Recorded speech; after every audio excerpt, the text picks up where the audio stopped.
Hi friends, कैसे हैं आप सब। आप सभी का बहुत वेलकम है ऐसे क्लासेस में। दोस्तों, आज का हमारा टॉपिक है कंज्यूमर प्रोटेक्शन एक्ट 2019 और हम इसके पार्ट 3 में हैं। पार्ट 2 तक मैंने आपको इससे रिलेटेड बहुत सारी इन्फॉर्मेशन बताई है और बेसिक्स हमने सब कुछ ही लगभग क्लियर किया है, जिसमें काउंसिल्स वगैरह सब कुछ मैंने आपको बताए थे। अब हम पार्ट 3 में इस एक्ट को समराइज़ करने की कोशिश करेंगे। ये एक्ट बहुत ही बड़ा है, इसमें जो जो इम्पोर्टेंट टॉपिक्स थे वो मैंने कवर किया। अगर कुछ इम्पोर्टेंट टॉपिक और भी रह जाता है तो आप मुझे कमेंट करके ज़रूर बता सकते हैं, मैं उस पर भी आपको वीडियो दे दूँगी। सो कंज्यूमर प्रोटेक्शन एक्ट 2019 पार्ट 3, इसमें हम देखेंगे कंज्यूमर डिस्प्यूट्स रिड्रेसल कमीशन।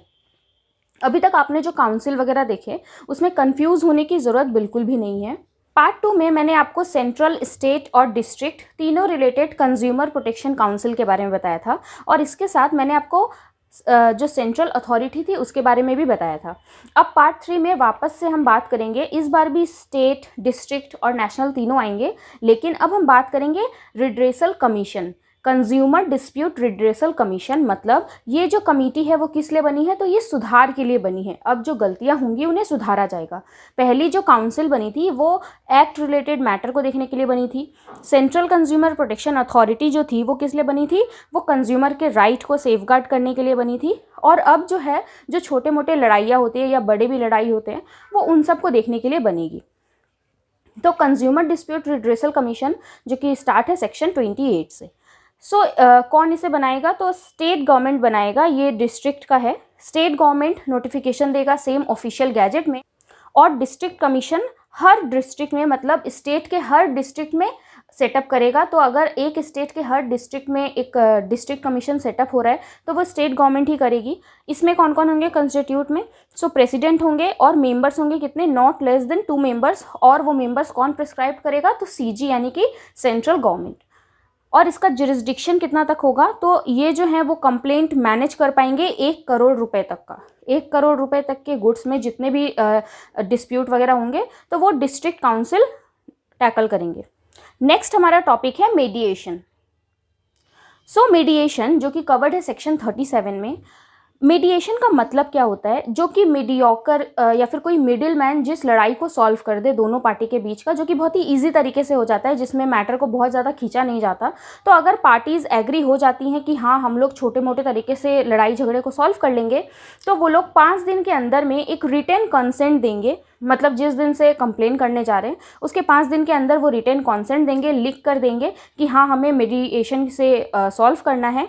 5 दिनों के अंदर में डिस्ट्रिक्ट कमीशन जो है वो मीडिएशन जो है वो रेफ़र कर देगी डिपार्टमेंट को। ये मीडिएशन कौन बनाता है, तो ये भी स्टेट गवर्नमेंट ही बनाता है। हर डिस्ट्रिक्ट में एक मीडिएशन डिपार्टमेंट बनाता है जो कि छोटे मोटे तरीके से डिस्प्यूट्स को सॉल्व करे। ये जितने भी लड़ाई हम यहाँ पे देखेंगे, जितने भी डिस्प्यूट हो रहे हैं, ये सब कुछ सॉल्व होंगे आईपीसी के अंदर, इंडियन पैनल कोड के अंदर। देन नेक्स्ट है procedure on admission of complaint under section 38। अगर मीडिएशन जो है वो फेल्ड हो गया, ठीक है, मीडिएशन का जो रिपोर्ट आया या फिर मीडिएशन में वो लड़ाई सॉल्व नहीं हो पाई, तो गुड्स हो या सर्विसेज का केस हो, तो क्या करना पड़ेगा, जिस भी रिलेटेड डिस्प्यूट चल रहा हो तो उस कॉपी की एक कंप्लेंट जो है वो 21 दिनों के अंदर में from the date of complaint, जो भी कंप्लेंट उठी है उसके 21 दिनों के अंदर में जो अपोजिट पार्टी है उसे दिया जाएगा। और वो पार्टी वो रिपोर्ट को देखकर अगर वो रेडी है कि हाँ सॉल्व करते हैं मैटर तो ठीक है, लेकिन अगर वो पार्टी डिनाइज करता है उस केस को कि नहीं ये सही नहीं है, ये लड़ाई सही नहीं है, फिर जो भी लड़ाइयाँ हैं वो डीसी यानी कि डिस्ट्रिक्ट कमीशन जो सेटअप किया गया था वो सेटल्ड करेंगे, कंज्यूमर डिस्प्यूट को सॉल्व करने की कोशिश करेंगे। वो उसके लिए फिर आगे का नेक्स्ट स्टेप लेंगे। ओके, वो सॉल्व करने का डिफरेंट वे है। जैसे कि गुड्स का अगर रिलेटेड मैटर है तो गुड्स को भेजा जाएगा लेबोरेटरी में, और इस तरीके से वो सॉल्व होने का बहुत लंबा चौड़ा प्रोसीजर है, लेकिन हमें यहाँ पे ये देखना है। फिर नेक्स्ट सेक्शन 40 बात करता है district commission have power to review past order. District commission ने एक बार जो ऑर्डर दे दिया उसके बाद अगर वो चाहे तो उस ऑर्डर को वापस से रिव्यू कर सकता है, वापस से उस ऑर्डर को ओपन करके उसकी जाँच कर सकते हैं। फिर सेक्शन 41 बात करता है अगर कोई पर्सन डीसी यानी कि डिस्ट्रिक्ट कमीशन का जो भी ऑर्डर आया था उससे संतुष्ट नहीं है तो वो अपील कर सकते हैं to state commission. District commission से ऊपर होता है स्टेट कमीशन, वहाँ पर जाकर अपील कर सकते हैं विद इन 45 डेज़, 45 दिनों के अंदर में जाकर उन्हें अपील करना पड़ेगा। लेकिन अगर पर्सन 45 दिन के अंदर नहीं जा सकते हैं तो वे उसके बाद भी जा सकते हैं। अगर उनके पास कोई रीज़न हो, सफिशिएंट रीज़न हो कि किस वजह से वो नहीं आ पाए। फिर नेक्स्ट है state dispute consumer redressal commission. अब state dispute consumer redressal commission जो है वो कवर्ड है सेक्शन 42 से स्टार्ट है। ये कौन बनाएगा? तो स्टेट है तो नॉर्मल स्टेट ही बनाएगा, तो स्टेट वही नोटिफिकेशन देगा ऑफिशियल गैजेट में और सेटअप करेगा SCDRC यानी कि state dispute consumer redressal commission इन स्टेट। अपने स्टेट में वो कंस्टिट्यूट करेंगे और इसमें कौन कौन होंगे? तो प्रेसिडेंट होंगे, नॉट लेस देन 4 मेंबर। जैसे कि हमने देखा था डिस्ट्रिक्ट में 2 मेंबर्स थे, सेंट्रल गवर्नमेंट ने प्रिस्क्राइब किया था, यहाँ पर भी सेंट्रल गवर्नमेंट यानी कि CG ही प्रिस्क्राइब करेंगे, लेकिन नॉट लेस देन 4 मेंबर्स। और हमने देखा था कि डिस्ट्रिक्ट कमीशन में 1 करोड़ तक का मैटर डील हो सकता है, यहाँ पर भी 1 करोड़ तक का है, क्योंकि जो भी डिस्ट्रिक्ट कमीशन में सॉल्व नहीं हुआ वो स्टेट कमीशन में आएगा, लेकिन अगर CG सेंट्रल गवर्नमेंट प्रिस्क्राइब कर दे तो 10 करोड़ तक का मैटर यहाँ पे सॉल्व हो सकता है। फिर सेक्शन 51 बात करता है state commission have power to review order. जैसे कि डिस्ट्रिक्ट कमीशन के पास था ऑर्डर रिव्यू करने का, वैसे ही स्टेट कमीशन भी अपना ऑर्डर रिव्यू कर सकती है। Any person appeal national commission 30 days.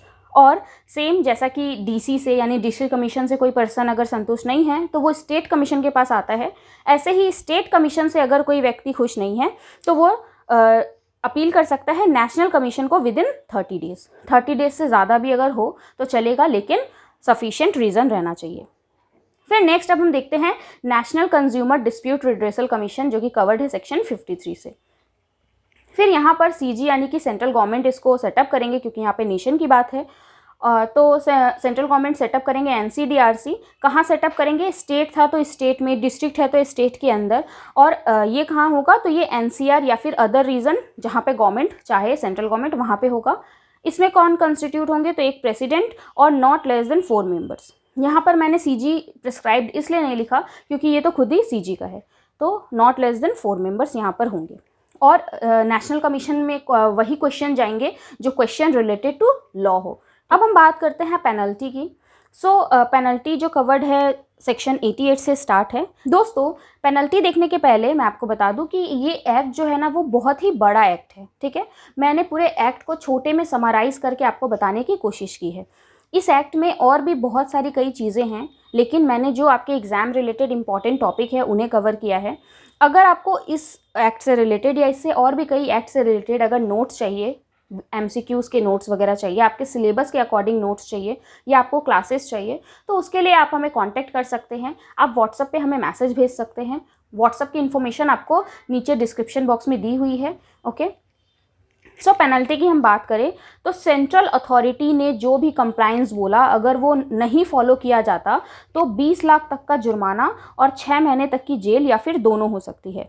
और 89 फिर मिसलीडिंग एडवर्टीजमेंट, जो कि मैंने आपको पार्ट 2 में बताया था, वहाँ पर 10 लाख से 50 लाख तक का जुर्माना या फिर 2 साल तक की जेल या दोनों हो सकती है। ये इंपॉर्टेंट पेनल्टी था और ये है इंपॉर्टेंट कुछ एक्ट। अब आज का क्वेश्चन ये है, अगर कोई मीडिएशन के ज़रिए मैटर को सॉल्व करना चाहता है तो उसे कितने दिनों के अंदर में रिटेन कॉन्सेंट देना पड़ेगा? अगर आपने एक्ट को कॉन्सेंट्रेट होकर देखा है तो आपको ये आंसर ज़रूर आना चाहिए। अगर आपको ये आंसर नहीं आ रहा है, मतलब आपने कहीं ना कहीं एक्ट को कॉन्सेंट्रेट होकर नहीं देखा। जो भी आपका आंसर है आप ज़रूर हमें कमेंट करें, मैं आंसर चेक करूँगी, ओके। दोस्तों, ये वीडियो आपको कैसी लगी मुझे कमेंट करके ज़रूर बताएं। वीडियो अच्छी लगी तो एक लाइक कर दें, चैनल को सब्सक्राइब कर लें, क्योंकि ऐसे एक्ट से रिलेटेड बहुत सारे वीडियोज़ MCQs आपको मिलते रहेंगे।